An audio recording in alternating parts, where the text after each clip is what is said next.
Hey, stranger. Guess who's back?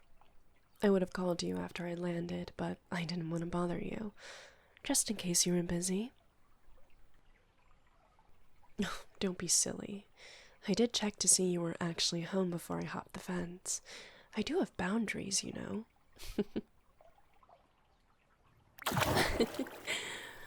Oh, come on. Stop getting bogged down by the details and jump in. What else is a pool good for?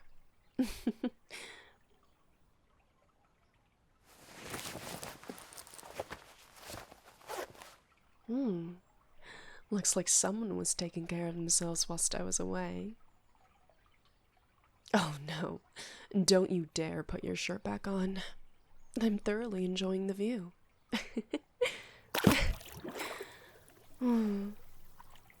I've missed you so much. Oh, the dig was incredibly fun, but it's nice to be back home. For the next few days, anyway. Soon the novelty will wear off, and I'll want to run away again, but for now, I'm enjoying it. Although, I will say that being able to wear whatever the hell I want, aside from long sleeves under the blistering sun, is quite nice. So, what have you been up to since I've been gone? Well, yes, we call and text all the time, but we don't really, give each other the full rundown as to what we've been up to. Me first? Well, we went digging for fossils, of course, but aside from that, I learned how to ride a horse, picked up rock climbing. It did way too much hiking for one lifetime, and, for like a week, we flew out to the coast and went diving. Or, well, I didn't actually do the diving, but I watched my classmates do it, and oh my god, I am never jumping into the ocean. Ever. Yeah, one of my classmates literally almost dove headfirst into a shark until somebody from the group pulled them back. I think I got it on video. I'll show it to you later. Oh, it's probably the scariest thing that happened whilst I was away. Still cool, though. Yeah, eventful is definitely putting it lightly. Okay, your turn.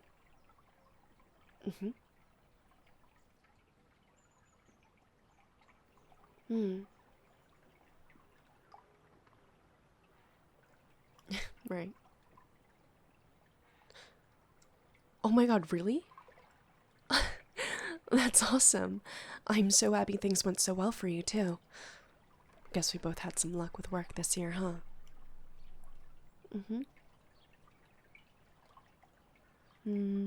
That's a good question.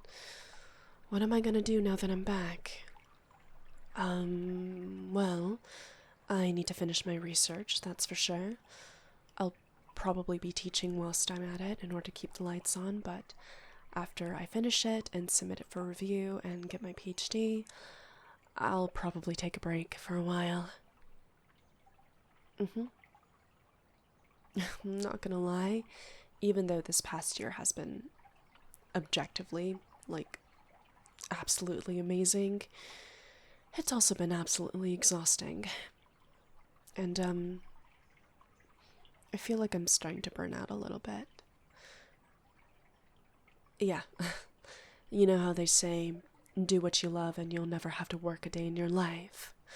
Although I do agree with Mark Twain to an extent, I don't think that's entirely, well, realistic.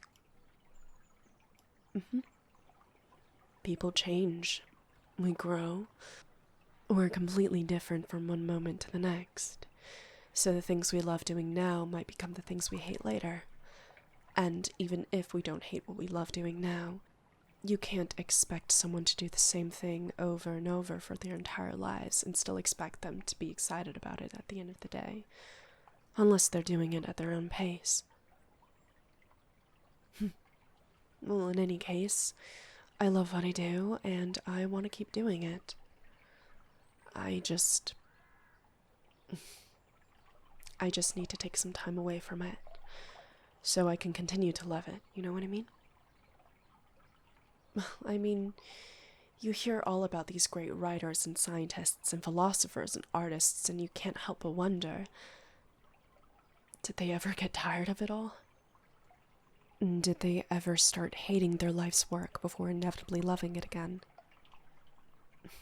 I don't know. They probably did, but we just don't ever hear about it. Yeah. Well, I think we'd be a lot more comfortable with failure if people not only talked about it more, but also extend true empathy and compassion for it. I mean, people say that you're gonna fail before you succeed, and it's the natural progression of things, but when we do fail, we get judged and ridiculed and punished in some way, shape, or form. It's kind of exhausting, really, to be told it's okay to do one thing when we really know that it's not. Like, why say it at that point?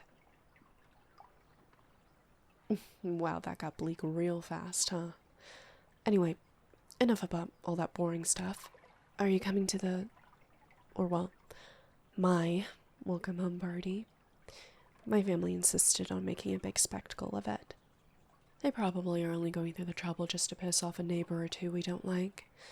I mean, if it were up to me, I would have just taken them out to dinner or call it a night, but whatever. Oh yeah, believe me, she's kept me quite up to date on that one. I really don't know what that woman's problem is with my family, but I think she just enjoys making everyone miserable. I mean, seriously, what kind of person tells a group of 10-year-old boys that they're causing a disturbance when all they're doing is playing in the backyard on a nice sunny day? Yeah, I wasn't gonna say, but if the shoe fits. Anyway, last I heard of her was when she tried to blame my little brother for chasing a squirrel into her yard. Like, lady, can we please grow some common sense?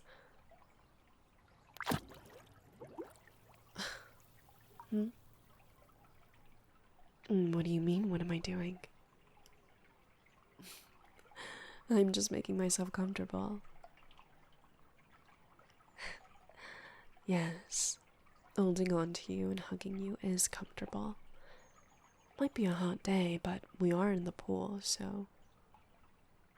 Anyway, it didn't look like you were going to make the first move, so why shouldn't I?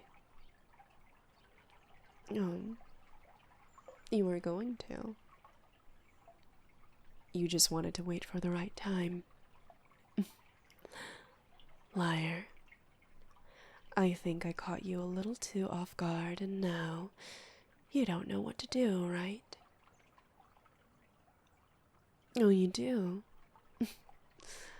Alright. Tell me, how much did you miss me whilst I was gone? Yeah, slightly icky question to ask, but still, I just want to hear it.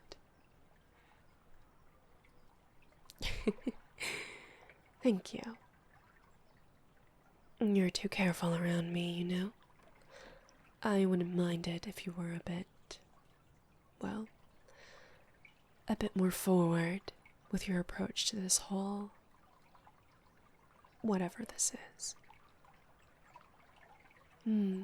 Yeah.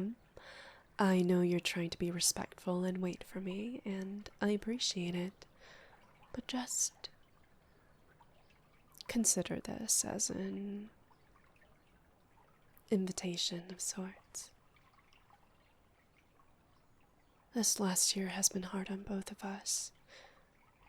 We let things off on an inconspicuous note, to be sure, so it's not surprising that we don't really know how to act around one another. I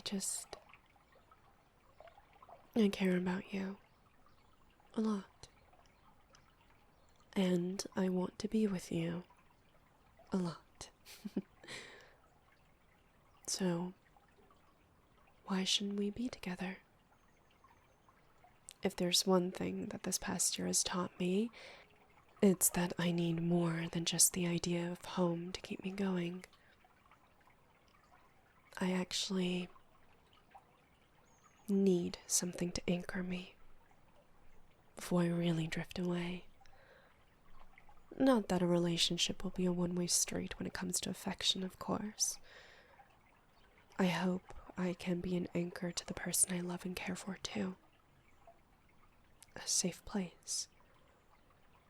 A home, if you will. Yeah, maybe, but you'd like that too, wouldn't you? You know what I think? I think in the time we were apart, doing whatever it is we were doing to make up for the physical distance, I think you didn't realize how difficult it would actually be, being apart from one another. We never truly figured it out before I left.